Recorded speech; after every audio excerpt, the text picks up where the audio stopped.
करेंगे बड़ी खबर के साथ। आपको बता दें का चौथा चरण शुरू होगा। केंद्रीय मंत्री नितिन गडकरी आज हुंकार भरेंगे। नितिन गडकरी परिवर्तन यात्रा दिखाएंगे कि हनुमानगढ़ के गोगामेड़ी से ये यात्रा शुरू होगी और 18 दिनों तक ये यात्रा चलेगी। तो कुल 50 विधानसभा क्षेत्रों को ये यात्रा कवर करेगी। ये बड़ी जानकारी आपको दे रहे हैं। बीजेपी मिशन राजस्थान में जुड़ी हुई है और देखिए 18 दिनों तक ये यात्रा चलने वाली है, जिसका आगाज आज किया जाएगा। आज से परिवर्तन यात्रा का चौथा चरण। तो राजस्थान में राज बदलने का रिवाज बरकरार रखने के लिए बीजेपी एड़ी चोटी का जोर लगा रही है। इसी संकल्प के साथ बीजेपी की 3 परिवर्तन यात्राएं शुरू हो गई हैं और अब चौथे की बारी है, जो आज शुरू होने जा रही है। हनुमानगढ़ के गोगामेड़ी से शुरू होने वाली इस यात्रा को केंद्रीय परिवहन मंत्री नितिन गडकरी झंडी दिखाएंगे। देखिए हमारी एक खास रिपोर्ट।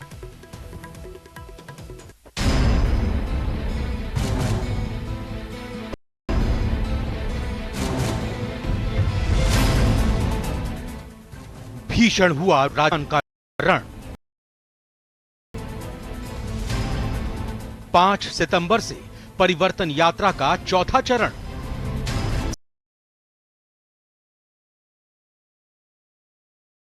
कांग्रेस को ललकार।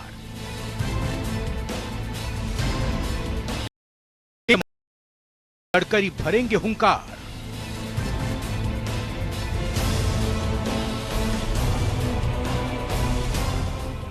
बीजेपी के राष्ट्रीय अध्यक्ष जेपी नड्डा, केंद्रीय गृह मंत्री अमित शाह, रक्षा मंत्री राजनाथ सिंह के बाद अब केंद्रीय परिवहन मंत्री नितिन गडकरी राजस्थान के रण में अपना दम दिखाएंगे।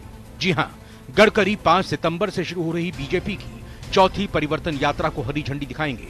बीकानेर संभाग में निकाले जाने वाली परिवर्तन यात्रा का आगाज हनुमानगढ़ जिले के गोगामेड़ी की पावन धरा से होगा। मिली जानकारी के मुताबिक 5 सितंबर को केंद्रीय परिवहन मंत्री नितिन गडकरी, पूर्व मुख्यमंत्री वसुंधरा राजे और बीजेपी प्रदेश अध्यक्ष सीपी जोशी हरी झंडी दिखाकर रवाना करेंगे। संवाददाता से मिली जानकारी के मुताबिक 18 दिनों तक चलने वाली यह यात्रा 50 विधानसभा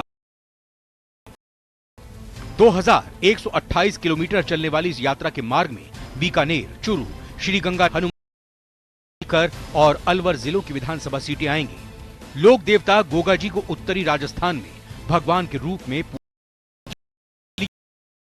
जाट, किसान, पंजाबी, दलित सभी वर्ग के लोग बड़ी तादाद में पहुंचते हैं। दरअसल चुनावों से पहले बीजेपी अपने प्रचार के लिए यात्राओं को जनमत जुटाने का एक प्रभावी उपकरण मानती है।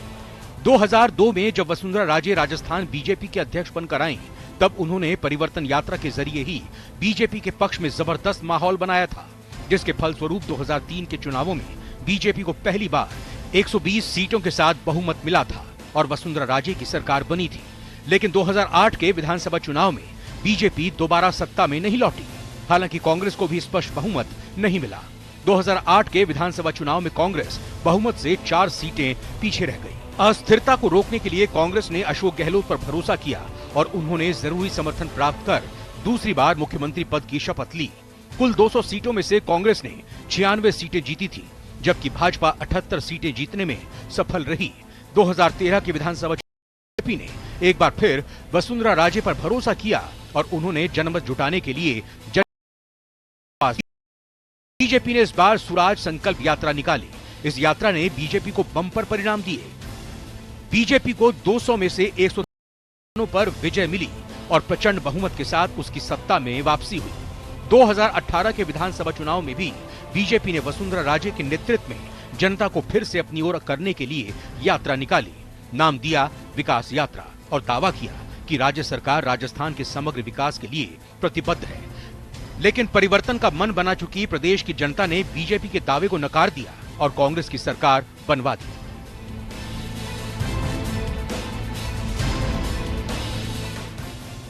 इस बार बीजेपी ने राज्य में किसी भी चेहरे पर चुनाव लड़ने के बजाय प्रधानमंत्री नरेंद्र मोदी के चेहरे पर चुनाव लड़ने की योजना बनाई है।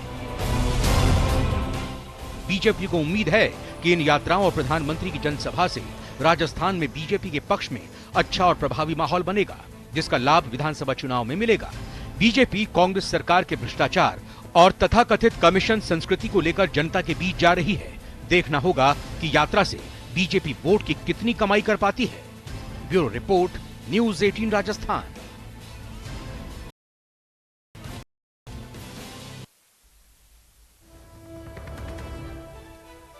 तो देखिए, आज से परिवर्तन यात्रा का चौथा चरण आज आगाज किया जाएगा। इसी खबर पर ज्यादा जानकारी के लिए संवाददाता राजू रामगढ़िया हमारे साथ फोन लाइन पर जुड़ चुके हैं। राजू, देखिए, बीजेपी अब मिशन राजस्थान में जुट चुकी है। लगातार अगर पिछले 3 दिन से देखें तो बीजेपी के कद्दावर नेता राजस्थान का दौरा कर रहे हैं। केंद्रीय मंत्री नितिन गडकरी का आज दौरा रहने वाला है। क्या क्या कार्यक्रम प्रस्तावित है, कितने बजे पहुंचेंगे, ये बताइए। जी बिल्कुल, जो भाजपा की परिवर्तन यात्रा है उसका जो चौथा चरण है वो आज हनुमानगढ़ जिले के गोगामेड़ी से शुरू होगा और यह जो यात्रा है वो 18 दिनों में 2110 किलोमीटर चलेगी और 50 विधानसभा क्षेत्रों के वोटरों को साधेगी। और जो कार्यक्रम है वो सुबह 11 बजे जिले के गोगामेड़ी में होगा, जिसमें केंद्रीय मंत्री नितिन गडकरी, पूर्व सीएम वसुंधरा राजे, भाजपा प्रदेशाध्यक्ष सीपी जोशी, सतीश पूनिया आदि नेता भाग लेंगे। और कार्यक्रम ये है कि पहले गोगा जी मंदिर में पूजा अर्चना और माथा टेकेंगे। इसके बाद जो है वहाँ एक सभा होगी और उसके बाद में यात्रा की रवानगी होगी। और गोगामेड़ी के बाद में यह यात्रा जो है हनुमानगढ़ के बाद हनुमानगढ़, रावतसर, नोहर, यहाँ आज जो आम सभाएं होंगी। और कल भी जो है यात्रा जिले में ही रहेगी। जिले में संगरिया में आम सभा होगी और उसके बाद ये यात्रा श्रीगंगानगर जिले में प्रवेश कर जाएगी।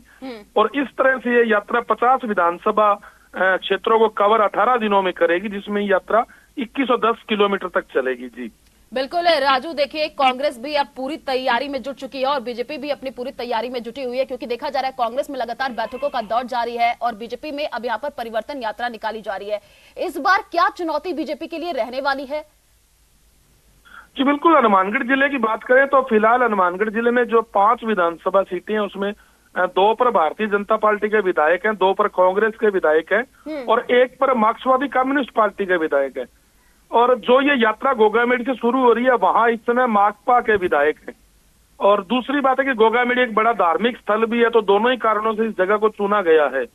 इसके अलावा जो किसान आंदोलन हुआ था, चूंकि हनुमानगढ़ जिला बिल्कुल पंजाब से सटा हुआ है, पड़ोसी जिला है पंजाब का, तो ऐसे में जो किसानों को साधना हो गया या गोगामेड़ी से यात्रा शुरू होने का मकसद है कि वहां जो है अभी माकपा का विधायक है और बिल्कुल गोगामेड़ी के साथ में नौर विधानसभा है, वहां भी कांग्रेस का विधायक है। तो ये यात्रा का फिलहाल मकसद ये किसानों को साधना और जो अभी फिलहाल 2 सीटें भाजपा के पास है उसको 5 में बदल, ये तो हनुमानगढ़ जिले का टारगेट है।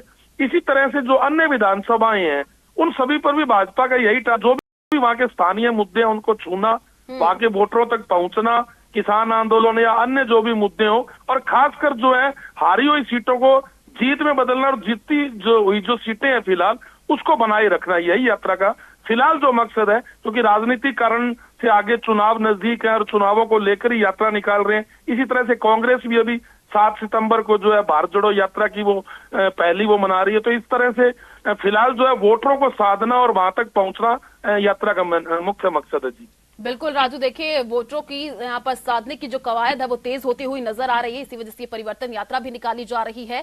चलिए, शुक्रिया तमाम जानकारी साझा करने के लिए। तो पाली से बड़ी खबर का रुख कर लेते हैं। बस पलटने से हादसा हुआ है। आपको बता दें कि ब्रेक फेल होने से ट्रैक्टर से टकरा करके बस पलट गई है। बस सवार 24 यात्री घायल बताए जा रहे हैं। मध्य प्रदेश के मंदसौर से रामदेवरा ये बस जा रही थी, तभी ये हादसा हुआ है। दोसूरी नाल के पंजाब मोड़ पर यह हादसा हुआ है। तो पाली से ये बड़ी जानकारी आपको दे रहे हैं, जहां पर बस पलटने से हादसा हुआ है। आपको बता दें कि बस सवार 24 यात्री घायल बताए जा रहे हैं। इसी खबर पर ज्यादा जानकारी के लिए संवाददाता श्याम हमारे साथ फोन लाइन पर जुड़ चुके हैं। श्याम, यहां पर बस पलटने से ये हादसा हुआ है, अभी क्या जानकारी मिल पा रही है? जो लोग घायल, उनकी स्थिति क्या बनी हुई है? जी, ये पाली और राजसमंद की सीमा पर देसुरी नाल में पंजाब मोड़ पर हादसा हुआ, जहां पर देर रात्रि एक बस जो मध्य प्रदेश से रामदेवरा दर्शन के लिए यात्रियों से भरकर रामदेवरा दर्शन के लिए जा रही थी, बस के अचानक ब्रेक फेल होने की वजह से बस ट्रैक्टर से टकरा कर पलट गई। गनीमत रहा कि बस गहरी खाई में नहीं गिरी, जिसकी वजह से बड़ा जनहानि होने से टल गया। हादसे में 24 लोग घायल हुए हैं, जिनमें 7 लोगों की हालत थोड़ी नाजुक बताई जा रही है। वहीं कुछ यात्री थे जिनके प्राथमिक उपचार करने के बाद उनको अस्पताल से छुट्टी दे दी गई है। वहीं आधा दर्जन से अधिक जो यात्री है जिनका फिलहाल अभी अस्पताल में उपचार जारी है। बस में करीब 62 यात्री मंदसौर से सवार होकर ये रामदेवरा दर्शन के लिए जा रहे थे। और देसूरी नाव के पास पंजाब मोड़ के पास ये ब्रेक फेल होने की वजह से ये हादसा हो गया। जी चलिए श्याम, आप नजर बनाए रखिए, आगे भी आपसे अपडेट लेते रहेंगे। फिलहाल शुक्रिया तमाम जानकारी साझा करने के लिए।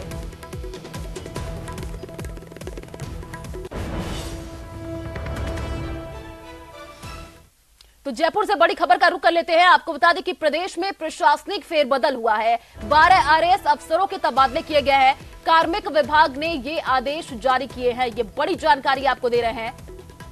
तो जयपुर से ये बड़ी जानकारी, कार्मिक विभाग ने आदेश जारी किए हैं। 12 आरएएस अफसरों के तबादले किए गए हैं।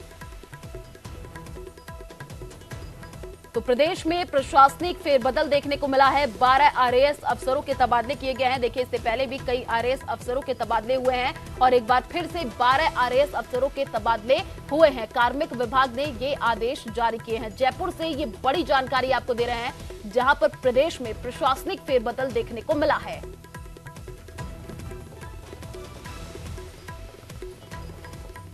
तो 12 आरएएस अफसरों के तबादले किए गए हैं। ये बड़ी जानकारी आपको जयपुर से दे रहे हैं। कार्मिक विभाग ने आदेश जारी किए हैं। तो प्रदेश में प्रशासनिक फेरबदल देखने को मिल रहा है। देखिए, कई लिहाज से कई अलग अलग तरीके बताए जा रहे हैं इन अफसरों के तबादले के, और 12 आरएएस जो अधिकारी हैं उनके तबादले किए गए हैं।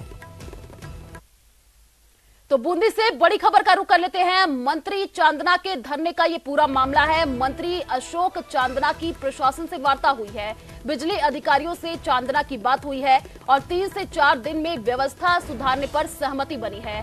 आपको बता दें कि सुधार नहीं होने पर मंत्री ने चेतावनी दी है। 8 सितंबर तक सुधार न होने पर मंत्री का ऐलान, धरना प्रदर्शन कर कलेक्ट्रेट का घेराव करूंगा। सबसे पहले तो क्योंकि 2 सावन के महीनों में बारिश बिल्कुल भी नहीं हुई, उसलिए हम मानते हैं कि कहीं न कहीं बिजली विभाग के ऊपर बहुत ज़्यादा प्रेशर है और उस प्रेशर को मानते हुए हमने भी काफ़ी समय निकाला। स्थितियां परिस्थितियां उस वजह से गंभीर हो गई, लेकिन कुछ थोड़ी सी कहीं न कहीं थोड़ी बहुत लापरवाही रही और उसकी वजह से समस्या ने विकराल रूप ले लिया और उस वजह से हम यहाँ तक आ गए। अभी बैठक करके चर्चा कर ली है और ये बात हो गई है कि 3 से 4 दिन के अंदर अंदर जो विकट समस्या बनी हुई है उसका समाधान हो जाए। तो कल की जो हमारा धरना है उसको हम स्थगित करते हैं, क्योंकि 3 से 4 दिन के बाद में 8 तारीख आती है। तो 8 तारीख तक हम ये कोशिश करेंगे कि इसका समाधान हो जाए, वरना 8 तारीख को फिर हम फिर से धरना।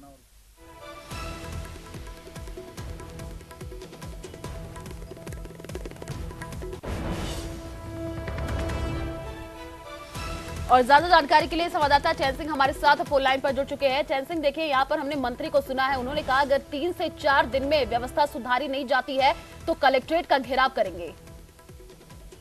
जैसा कि जो कल रात जो खेल अशोक चांदना की जो कलेक्टर कार्यालय में जो विद्युत अधिकारी की मौजूदगी में वार्ता हुई, लगभग आधा घंटे तक वार्ता चली। वार्ता के दौरान 3 से 4 दिन में विद्युत विभाग द्वारा व्यवस्था सुधार दिए जाने का आश्वासन दिया है, जिस पर जो अशोक चांदना ने स्वीकार करते हुए और सहमति जाहिर की है। लेकिन साथ में उन्होंने ये भी चेतावनी दी है कि मेरे क्षेत्र में जो विद्युत संकट गड़बड़ा है, जिसके चलते क्षेत्र के लोग परेशान हो रहे हैं, ऐसे में जो विद्युत विभाग द्वारा यानी 3 या 7 सितंबर तक जो विद्युत व्यवस्था में सुधार नहीं किया जाता है तो 8 सितंबर को दोपहर में जो 12:30 बजे वो धरने पर बैठेंगे और कलेक्टर का घेराव करेंगे। जी बिल्कुल चैन सिंह, देखिए, जिस हिसाब से बिजली अगर नहीं सप्लाई हो रही थी, लोगों को काफी दिक्कतों का सामना करना पड़ा। अब मंत्री ने आश्वासन दिया है, उन्होंने कहा कि बातचीत हुई है और आने वाले दिनों में इसको सुधारा भी जाएगा।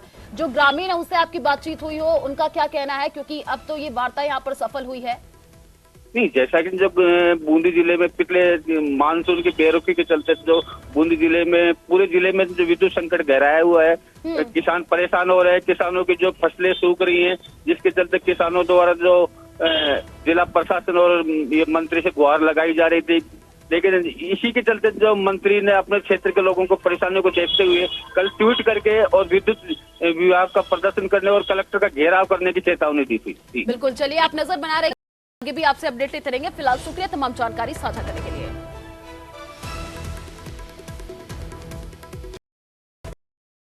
मंत्री अशोक गहलोत गंगापुर सिटी कस्बे के दौरे पर रहे, जहां उन्होंने राजकीय सीनियर उच्च माध्यमिक विद्यालय मैदान पर आयोजित राजीव गांधी ग्रामीण ओलंपिक खेल प्रतियोगिता समारोह में शिरकत की। इस दौरान सीएम ने जनसभा को भी संबोधित किया। सीएम ने कहा कि छोटे जिलों से प्रशासनिक क्षमता बढ़ती है, जिले बनाने की आपकी मांग पूरी हुई। इस दौरान सीएम गहलोत ने केंद्र पर जमकर निशाना साधा।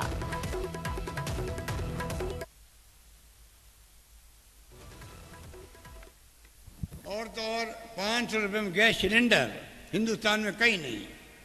हमने उज्ज्वला योजना वालों को 500 रुपये गैस सिलेंडर दिया।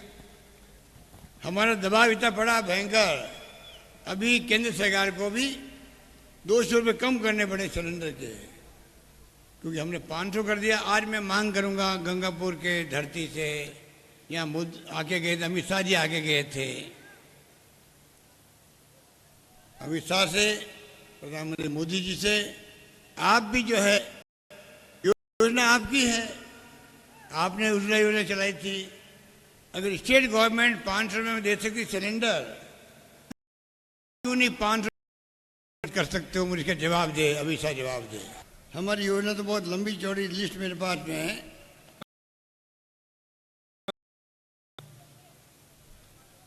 कि मैंने भी कह दिया एक मीटिंग के अंदर, केंद्र सरकार की जिद है, उन्होंने जिद पकड़ ली है, ईआरसीपी को हम राष्ट्रीय परियोजना घोषित नहीं करेंगे। और मैंने जिद पकड़ रखी है, ईआरसीपी के काम को मैं आगे बढ़ा के रहूंगा, ये मैंने जिद पकड़ रखी है। तो जयपुर से बड़ी खबर का रुख कर लेते हैं। शिक्षक दिवस पर आयोजित होगा सम्मान समारोह। आपको बता दें कि आज आयोजित होगा ये कार्यक्रम। सीएम गहलोत कार्यक्रम के मुख्य अतिथि होंगे। 148 शिक्षकों को सम्मानित किया जाएगा। राष्ट्रीय स्तर पर खेल प्रतियोगिता में विजेता रहे 8 खिलाड़ियों का यहां पर सम्मान किया जाएगा। तो जयपुर से ये बड़ी जानकारी आपको देना है। शिक्षक दिवस पर आयोजित होगा सम्मान समारोह और यहां पर खिलाड़ियों को सम्मानित किया जाएगा, शिक्षकों को भी सम्मानित किया जाएगा। तो सीएम गहलोत कार्यक्रम के मुख्य अतिथि होंगे। जयपुर से ये बड़ी जानकारी आपको दे रहे हैं।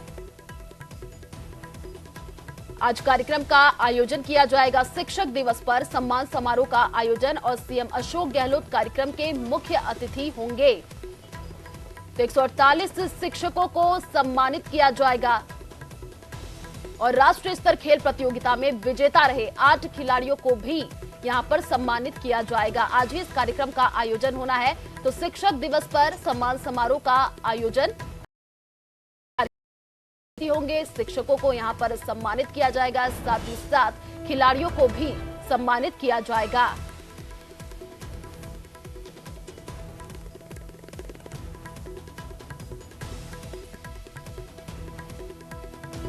तो शिक्षक दिवस पर सम्मान समारोह का आयोजन किया जाएगा। 148 शिक्षकों को आज सम्मानित किया जाएगा। राष्ट्रीय स्तर खेल प्रतियोगिता में आपको बता दें कि विजेता रहे 8 खिलाड़ियों को भी आज सम्मानित किया जाएगा। तो शिक्षक दिवस पर यह कार्यक्रम किया जा रहा है। सीएम अशोक गहलोत कार्यक्रम के मुख्य अतिथि होंगे और आज सीएम इन शिक्षकों को, इन खिलाड़ियों को सम्मानित करेंगे।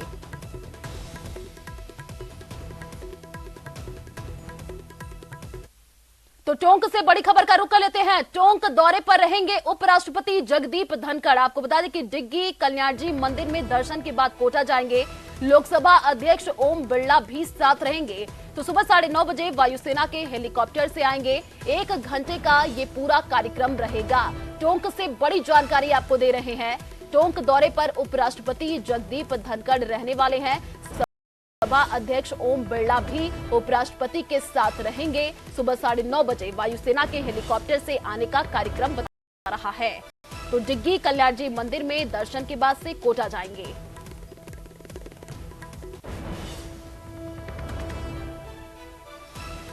तो जगदीप धनखड़ का कोटा दौरा रहने वाला है। आपको बता दें कि सेवानिवृत्त गौरव सम्मान समारोह में शामिल होंगे। उपराष्ट्रपति कोचिंग छात्रों से संवाद भी करेंगे।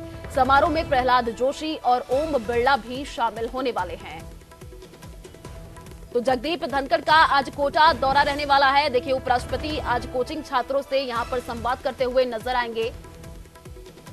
तो जगदीप धनखड़ का कोटा दौरा रहने वाला है। सेवानिवृत्त गौरव सम्मान समारोह में शामिल होंगे। ये बड़ी जानकारी आपको दे रहे हैं। कोटा से उपराष्ट्रपति कोचिंग छात्रों से आज संवाद भी करेंगे। देखिए, इससे पहले भी जो उपराष्ट्रपति हैं वो छात्रों से संवाद करते हुए नजर आए थे। समारोह में प्रहलाद जोशी और ओम बिरला भी उनके साथ रहेंगे।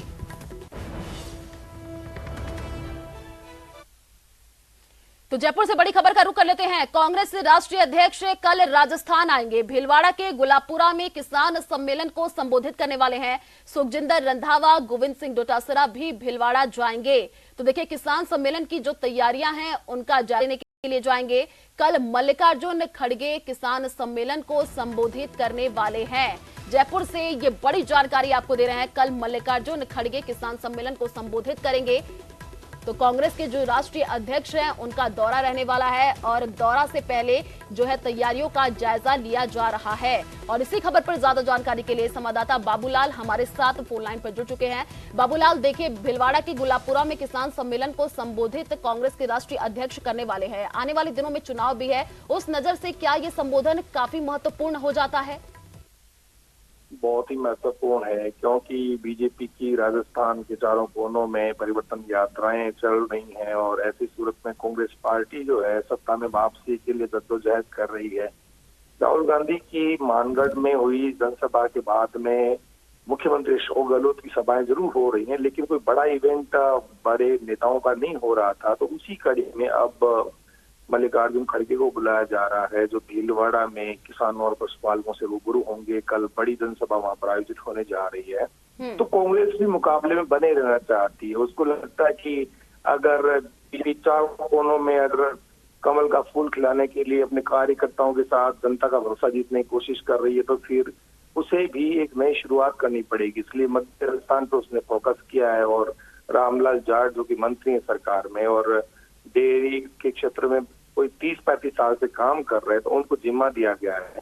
तो उनके कंधों पर बहुत बड़ी जिम्मेदारी है। कल इस जनसभा पर सबकी निगाहें रहेंगी कि बीजेपी के मुकाबले में कांग्रेस अब कहां पर खड़ी है। तो उसी कड़ी में कांग्रेस भी अपने आप को ताकतवर दिखाने की कोशिश करेगी और एक बड़ी जनसभा, एक भारी भीड़ वहां पर जुटाकर बीजेपी का जवाब देने की कोशिश होगी। क्योंकि इसी इलाके में थोड़े ही दिनों पहले, करीब 3-4 महीने पहले, पीएम मोदी भी मालासरी डूंगरी में एक बड़ी जनसभा करके गए थे, भगवान देव नारायण की जो जन्मस्थली वहां पर। तो उसका जवाब अब मल्लिकार्जुन खड़गे के जरिए कांग्रेस देने की कोशिश करेगी और कल की जनसभा में माना जा रहा है कि भारी जन समर्थन जुटाकर कांग्रेस प्रदेश की जनता को एहसास कराने की कोशिश करेगी कि वो बीजेपी के मुकाबले में बहुत आगे है, वो कहीं पीछे नहीं है। बिल्कुल बाबूलाल, मल्लिकार्जुन खड़गे का ये दौरा काफी महत्वपूर्ण हो जाता है और कल देखना होगा कि वो अपने संबोधन में क्या कुछ कहते हैं। चलिए, शुक्रिया तमाम जानकारी साझा करने के लिए। तो मध्य प्रदेश और छत्तीसगढ़ में बीजेपी उम्मीदवारों की पहली सूची आने के बाद ये कयास लगाए जा रहे थे कि राजस्थान में भी टिकट बंटवारे में बीजेपी तेजी दिखाएगी, लेकिन बीजेपी राजस्थान में फूक फूक करके कदम रख रही है। हालांकि टिकट बांटने का फॉर्मूला करीब करीब तय हो चुका है, लेकिन इस फॉर्मूले पर खरे उतरने वालों की सूची अब 25 सितंबर के बाद ही आने की उम्मीद है। देखिए हमारी एक खास रिपोर्ट।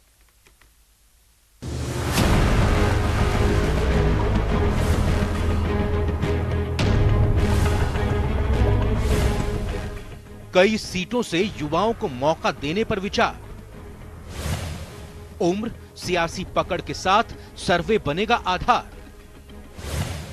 25 सितंबर के बाद ही घोषित होंगे उम्मीदवार।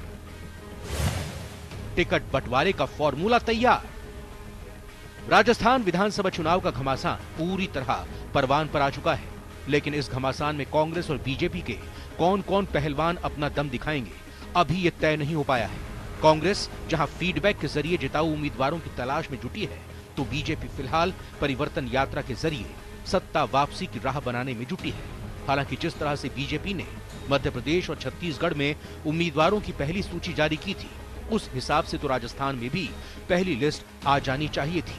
लेकिन सियासी जानकारों का मानना है कि बीजेपी फिलहाल अपने उम्मीदवारों का ऐलान करने की जल्दबाजी में नहीं है और अब 25 सितंबर के बाद ही पहली लिस्ट आएगी। हाँ, इतना जरूर है कि पार्टी ने टिकट बंटवारे का फॉर्मूला लगभग फाइनल कर लिया है। टिकट बंटवारे का फॉर्मूला क्या है, और आखिर बीजेपी की पहली लिस्ट 25 सितंबर के बाद ही क्यों आएगी, इसको समझने की जरूरत है। बात करते हैं टिकट फॉर्मूले की, तो पार्टी सूत्रों के अनुसार इसमें कई चीजों का ध्यान रखा जाएगा, मसलन उम्र, इलाके में सियासी पकड़, पिछले चुनाव के नतीजे और सबसे बड़ी चीज सभी 200 सीटों पर कराए गए सर्वे की रिपोर्ट। अब एक एक कर मापदंडों की बात कर लेते हैं। जानकारी के मुताबिक बीजेपी ऐसे 86 उम्मीदवारों को रिपीट करने के मूड में नहीं है जिन्हें पिछले विधानसभा चुनाव में 10,000 ज्यादा से हार मिली थी। इसके अलावा पार्टी इस बार युवा चेहरों पर दांव खेलेगी और 45 से कम नए और टिकट बंटवारे में तरजीह दी जाएगी। इसके साथ ही 4 से 5 बार विधायक रहने वालों के टिकट। प्रदेश की 28 सीटों पर बीजेपी पिछले 3 चुनावों से लगातार जीत रही है। ऐसी सीटों पर पार्टी लगातार 3 बार से हार रही है। उन सीटों में से 5 से 6 सीटों पर सांसदों को उतारा जा सकता है। को उतारने की योजना है। इन सबसे ऊपर जो है वो है सर्वे रिपोर्ट। बीजेपी उन्हीं दावेदारों को जो आए हैं। इसको लेकर पार्टी 5 से 6 बार सर्वे करा चुकी है। बात टिकट बंटवारे में हो रही देरी की करें तो इसके कई बड़े कारण सामने आ रहे हैं। फिलहाल प्रदेश में बीजेपी की परिवर्तन यात्राएं चल रही हैं, जिसमें पार्टी के कई बड़े नेता पूरी तरह से व्यस्त हैं। इन यात्राओं को लेकर बीजेपी में उत्साह है। ऐसे में टिकटों का ऐलान होने से यात्रा के उत्साह पर पानी फिर सकता है। माना जा रहा है कि 25 सितंबर को जयपुर में यात्रा का समापन हो जाएगा। दूसरा सबसे बड़ा कारण यह है कि पार्टी की चुनाव समिति में शामिल पीएम नरेंद्र मोदी, रक्षा मंत्री राजनाथ सिंह और गृह मंत्री अमित शाह 10 सितंबर तक G20 शिखर सम्मेलन में व्यस्त रहेंगे। इसके अलावा 18 से 22 सितंबर तक संसद का विशेष सत्र चलने वाला है। जाहिर है पार्टी के सभी सांसद विशेष सत्र में मौजूद रहेंगे। साथ ही अलग अलग राज्यों के 200 विधायकों की वो रिपोर्ट आनी भी बाकी है, जिसमें उन्होंने राजस्थान की सियासी नब्ज टटोली है। हाल की इलेक्शन कमेटी की बैठक 25 सितंबर से पहले भी हो सकती है, जिसमें उम्मीदवारों के नाम फाइनल किए जा सकते हैं। भले ही तय उम्मीदवारों को चुनावी तैयारी शुरू करने को कह दिया जाए, बीजेपी की केंद्रीय चुनाव समिति के जिन पर बीजेपी अपने उम्मीदवारों का ऐलान कर सकती है, जहां वो या तो काफी कमजोर है या फिर काफी मजबूत। कौन कौन लोग खरे उतरेंगे, इसके लिए आपको 25 सितंबर तक इंतजार करना होगा।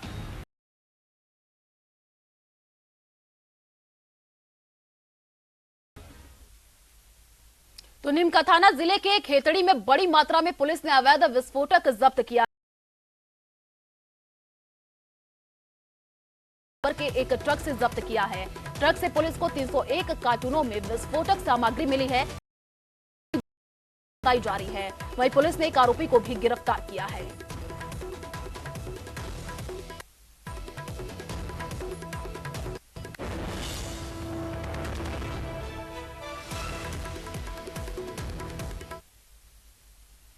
चलिए फिलहाल इस